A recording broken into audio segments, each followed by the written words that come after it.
सावन का महीना चल रहा था और आसमान में काले घने बादलों ने डेरा डाल रखा था। मूसलाधार बारिश के साथ तेज ठंडी हवाएं चल रही थीं, जिससे पूरा गांव कांप रहा था। इस अंधेरी आंधी में वो अकेला लड़ रहा था। हार मानने को वो कतई तैयार न था। उस छोटे से दिए में गजब का हौसला था।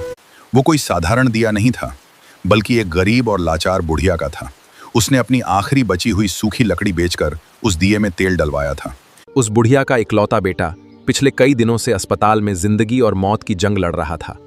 डॉक्टरों ने कह दिया था कि अब उसे केवल भगवान का ही सहारा है। बीमार बेटे की सलामती के लिए वो वृद्ध मां अस्पताल तो नहीं जा सकी, पर मन्नत मांगी कि सावन में दिया नहीं बुझेगा। बारिश इतनी भयानक थी कि बड़े बड़े दिए भी एक ही झटके में बुझ चुके थे, लेकिन वो छोटा सा दिया अपनी आखिरी सांस तक उस तेज तूफान से अकेले ही लड़ रहा था।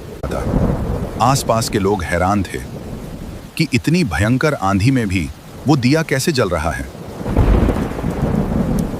तभी अचानक एक चमत्कार हुआ। मौत के मुंह में जा चुका वो नौजवान बेटा अचानक जाग उठा और अपनी आंखें खोल दी। उधर मंदिर में जल रहा वो दिया तब तक बुझ नहीं था जब तक उस लड़के के पूरी तरह ठीक होने की खबर उसकी मां तक नहीं पहुंच गई।